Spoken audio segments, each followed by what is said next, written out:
Assalamualaikum warahmatullahi wabarakatuh. Kami dari kelompok 4 akan mempresentasikan tentang etika keilmuan. Saya Ira Pratiwi akan menjelaskan tentang pengertian etika keilmuan. Pengertian etika. 1. Menurut etimologi, etika berasal dari kata etos yang berarti watak kesusilaan atau adat. 2. Menurut KBBI, yaitu ilmu pengetahuan tentang asas-asas akhlak atau moral. 3. Menurut filsafat, disebut sebagai ilmu yang menyelidiki mana yang baik dan mana yang buruk dengan memperhatikan amal perbuatan manusia sejauh yang dapat diketahui oleh akal pikiran. 4. Etika berarti etikos yang mengandung arti karakter, kebiasaan, kecenderungan, dan sikap yang mengandung analisis konsep-konsep seperti harus, benar, atau salah. Slide selanjutnya akan dijelaskan oleh Kautsar Salsabil. Saya Kautsar Salsabil ingin melanjutkan presentasi dari Saudari Ira. Pengertian etika keilmuan dan tujuannya. Etika keilmuan merupakan etika normatif yang merumuskan prinsip-prinsip etis yang dapat dipertanggungjawabkan dan diterangkan dalam ilmu pengetahuan. Tujuannya yaitu seorang ilmuwan dapat menerapkan prinsip-prinsip moral, yaitu yang baik, dan menghindari yang buruk dalam perilaku keilmuannya, sehingga ia dapat menjadi ilmuwan yang mampu mempertanggungjawabkan keilmuannya. Etika normatif menetapkan kaidah-kaidah yang mendasari pemberian penilaian terhadap perbuatan-perbuatan yang seharusnya dikerjakan dan seharusnya terjadi, serta menetapkan perbuatan yang bertentangan dengan yang seharusnya terjadi. Citra keilmuan merupakan ukuran-ukuran baku yang mengarah pemikiran para ilmuwan pada umumnya dalam bidang kerjanya sebagai ilmuwan.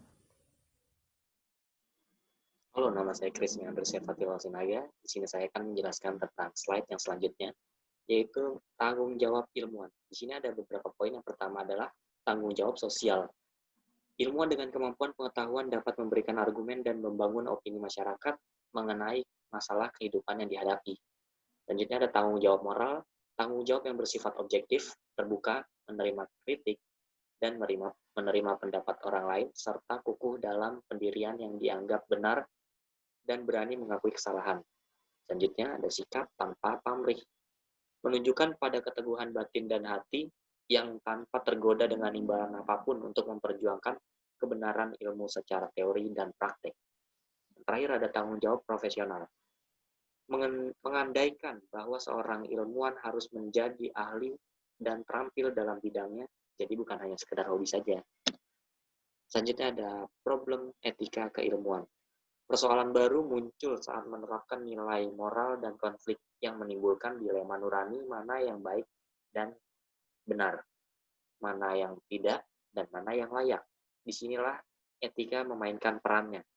Etika berkaitan dengan apa yang seharusnya, atau terkait dengan apa yang baik dan tidak baik untuk kita lakukan, serta apa yang salah dan apa yang benar.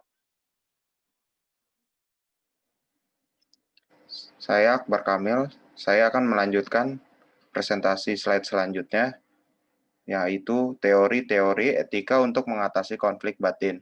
Nah, di sini ada 4 golongan. Yang pertama, konsekuensialisme. Nah, teori ini menjawab apa yang harus kita lakukan dengan memandang konsekuensi dari berbagai jawaban. Nah, yang kedua, deontologi. Deontologi ini berasal dari kata Yunani, deon, berarti kewajiban. Teori ini menganut bahwa kewajiban dalam menentukan apakah tindakannya bersifat etis atau tidak dijawab dengan kewajiban-kewajiban moral. Nah, yang ketiga, etika hak.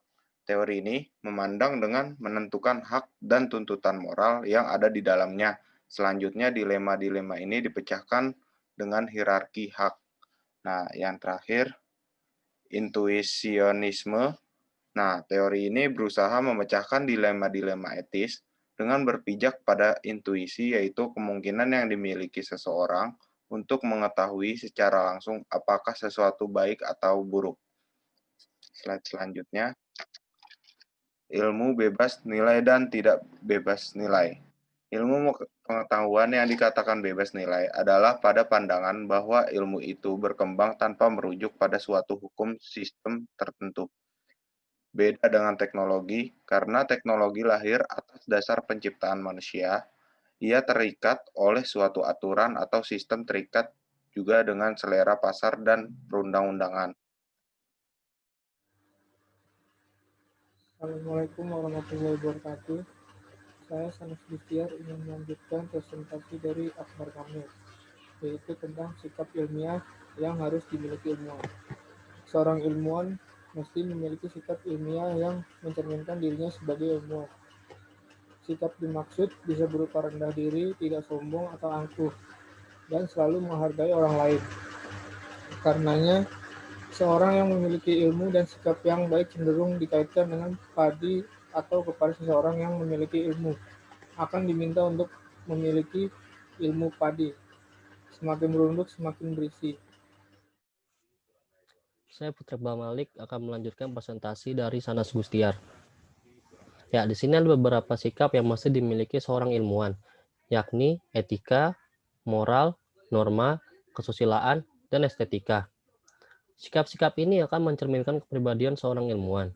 Jika sikap-sikap tersebut tidak dimiliki, kendati orang itu memiliki ilmu yang sangat tinggi derajatnya, akan tetapi dipandang rendah oleh masyarakat. Ya, sekian presentasi dari kelompok kami. Kurang lebihnya mohon maaf. Assalamualaikum warahmatullahi wabarakatuh.